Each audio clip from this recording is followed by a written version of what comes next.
And this brings to mind another topic here. There's this YouTuber, Shirrako.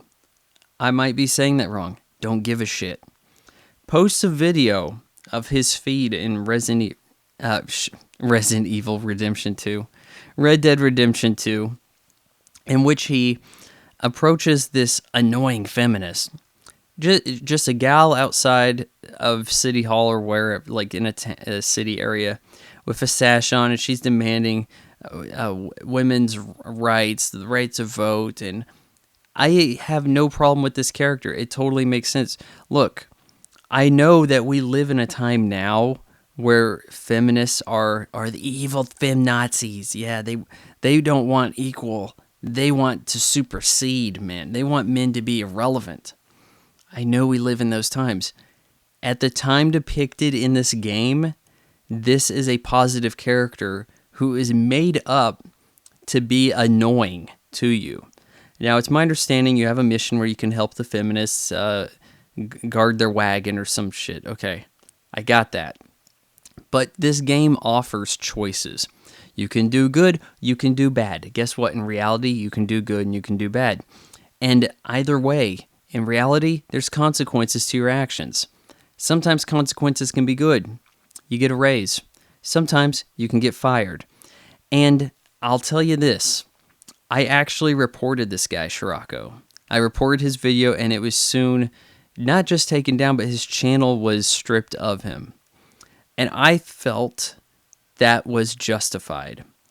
In the video, he kidnaps, tortures, and then has the feminist character, who I would say is a positive feminist, given the time frame, okay? Feeds her to a crocodile.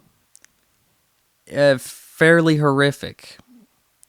Now, I understand that this is fictional, that this isn't an actual character, that it's not someone you can then go to and say, look, the character's based on you. If I do this, I appease senpai, whatever, acknowledge me, kidnap her, feed her to a croc. It's not something like that. I get that. But keep in mind the impressionable simpletons who watch game streaming channels on YouTube.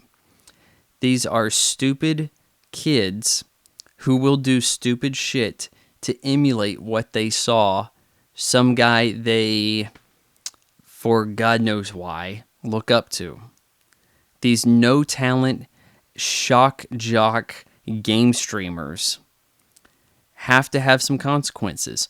Now, if you're a TV host and you did this, guess what?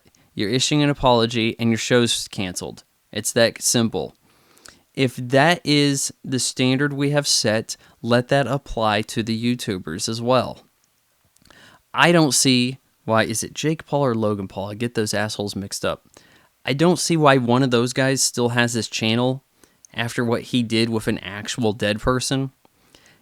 And then YouTube will say, oh, well, this guy Shirrako, he doesn't even have 1 million subscribers, so I guess he's more expendable than Jake Paul. Yeah, Jake Paul steps out of line. All of you guys, here's the new rules now. You thank Jake for it.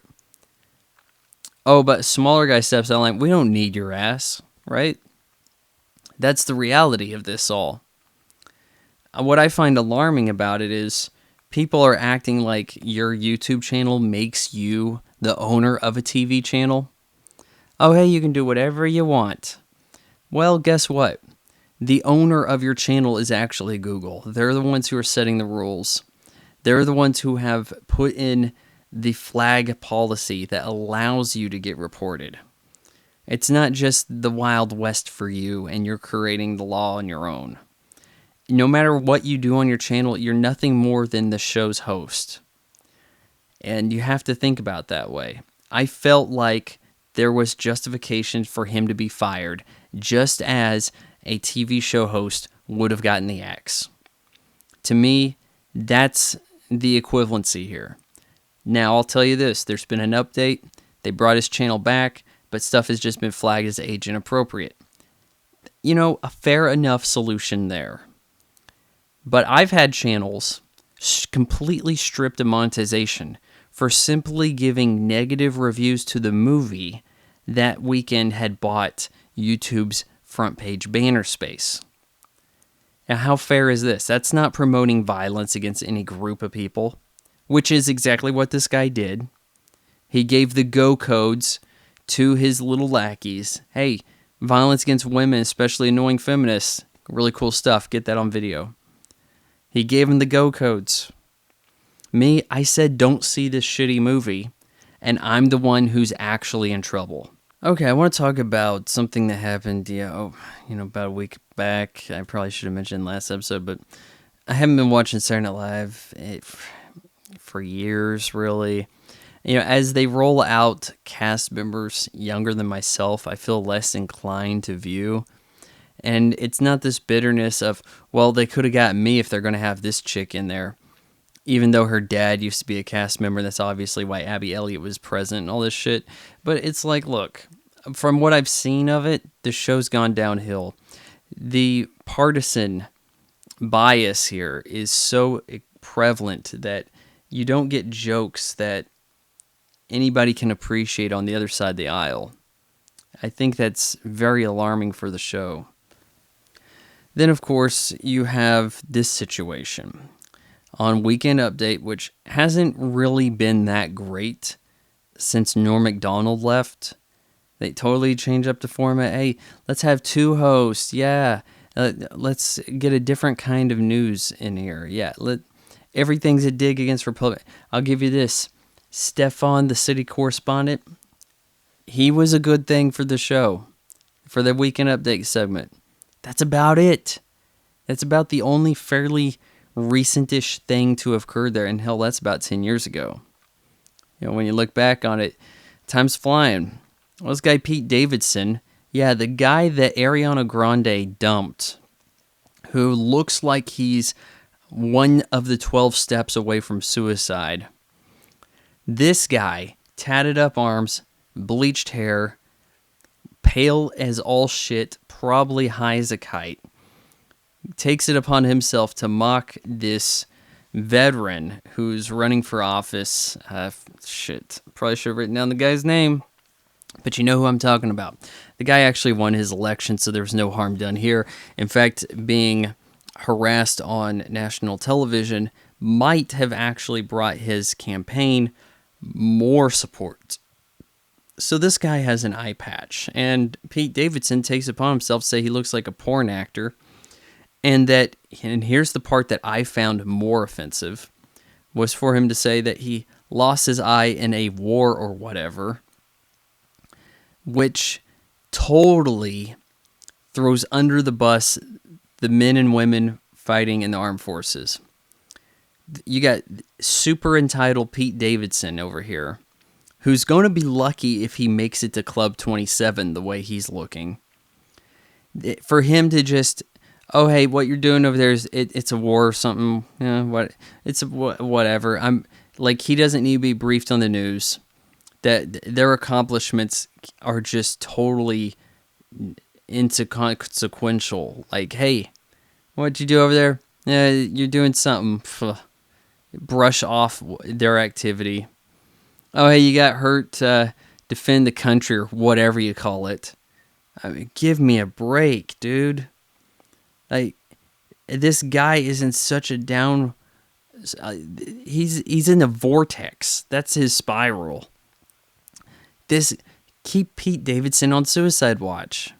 He has no business being on TV. He needs to be in rehab. The guy... Shit. What a dick.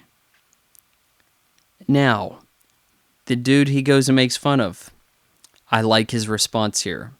He's not demanding an apology. He's suggesting NBC or SNL donate to some veteran causes. There's a lot of liberals who do support the troops.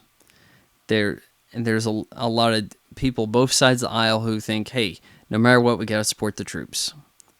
I think the majority in the country would say they believe in supporting the troops because somewhere in their line, they've had troops. Somebody in their family served in the force, okay? I like that we have the Republican guy not demanding both an apology and a firing. Remember the gal that Roseanne Barr made fun of? How she campaigned to have Roseanne taken out of her show. To say that these are dangerous people, they don't need to be among... I mean, like, it's like she gave authorization for Roseanne Barr to go to prison. This guy, he's like, look, I know it's a joke, I know this is a comedy show, but you might have went too far in cutting down our efforts abroad. So maybe donate to some veteran causes, and we'll call it good. That's pretty fair. That's a lot better than where he could have gone with this, because the ball's in his court. He could have said, I'm outraged, Pete Davidson needs to be fired, we must boycott SNL. And if the SNL boycott is strong, Pete Davidson's gone. If the boycott goes after and harasses sponsors of the show, Pete Davidson's gone. That's the kind of play that... Well, I can't remember the chick's name. I'm about to get in trouble. Roseanne Barr's victim. That's the move she went. That's the Democrat response is, okay, boycott, protest, demand action, demand an apology. That's not good enough. You have to be fired. Now the Republican, it's like, hey, we get comedy. Maybe we actually have a better sense of humor than people give us. We're not giving you guys this, oh, you got me so bad, I have to go this deep with the rebuttal. I'm not giving you that benefit. Let's just brush it off.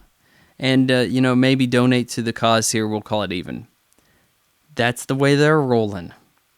Now, which side seems more sane to you?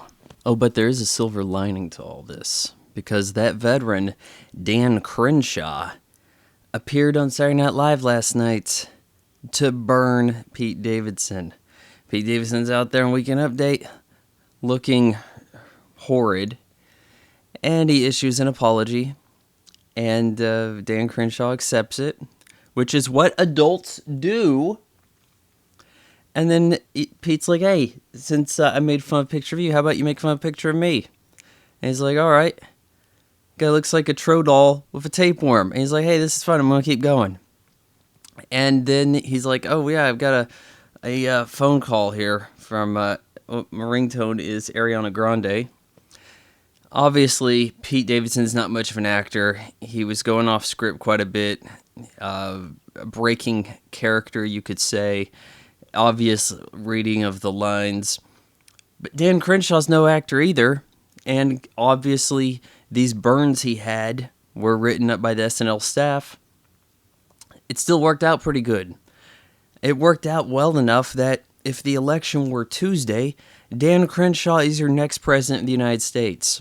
Alrighty, moving along here. Got some sad news for you guys. Penguin Random House is closing Prima guides. These are these very intricate, high production value strategy guides.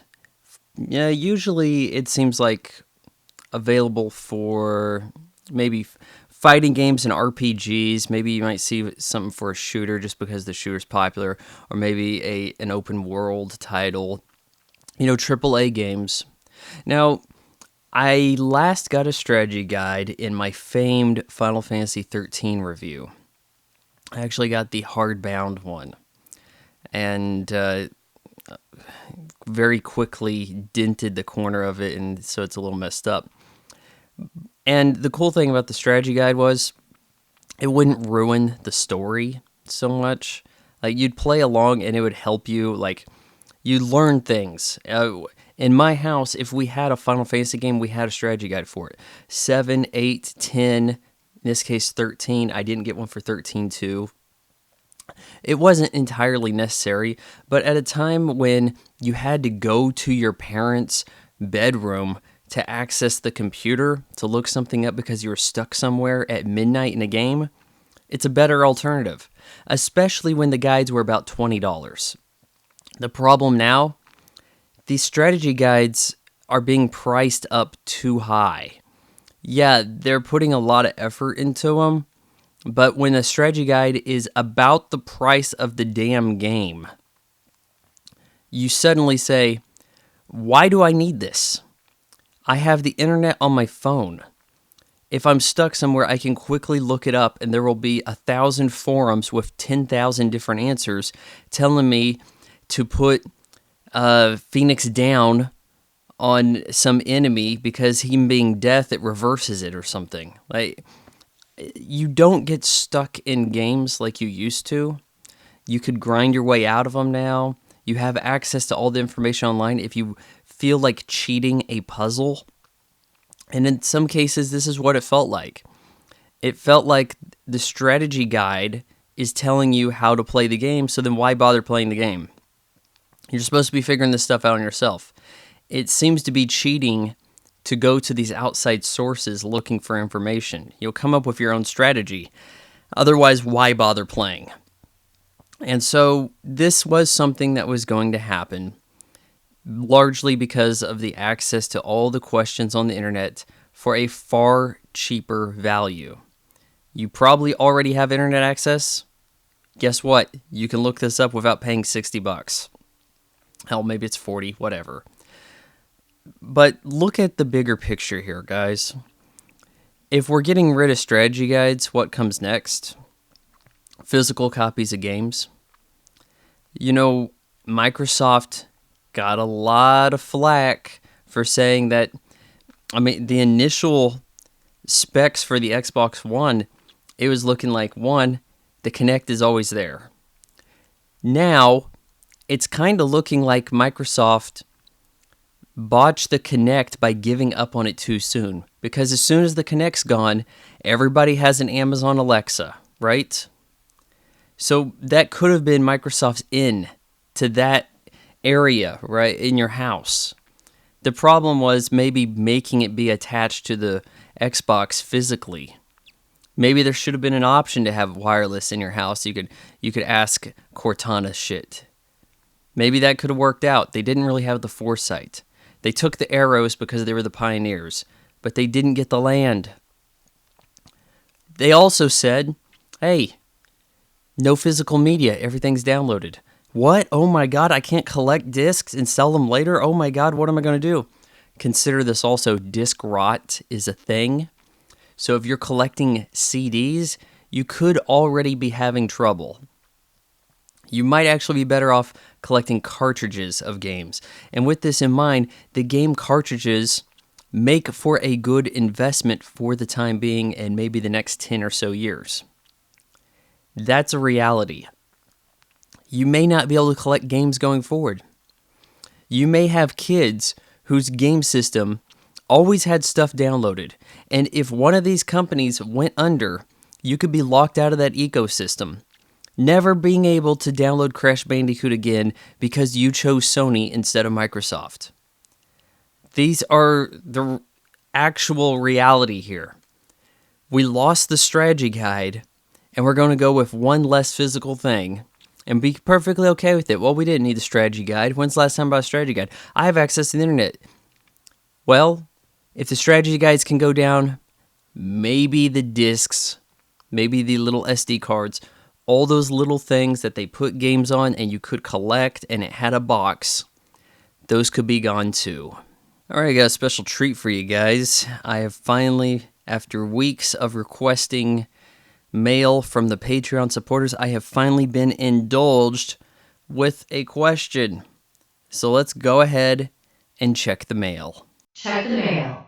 Okay, Jordan the Friend asks, how did you get into stand-up and what are your thoughts on the current state of stand-up? Well, Jordan, I'm glad you asked this question because I have a video series that starts with an introduction of how I got into stand-up. Why would I need to be asked this question again? Aren't you supposed to be paying attention to this shit?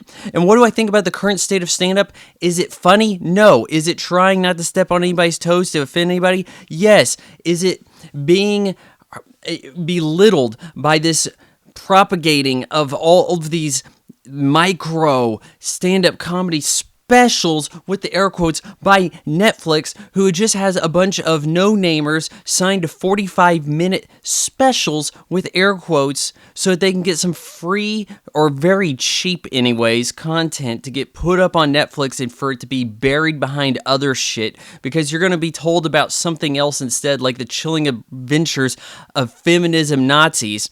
The stand-up comedy right now is in absolute dire straits. I would rather go to a stand-up comedy show than ever see any band perform. Oh, but nobody seems to be caring about stand-up comedians. You can't make any money doing it. Oh, let's just show up, have a band, play a bunch of cover songs of John Cougar Mellencamp, and give them all the money. So those are my thoughts.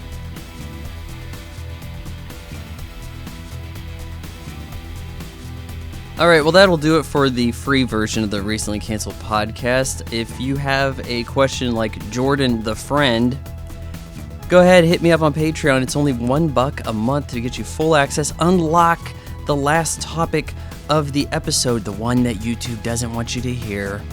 You can ask me a question and I will answer it for you.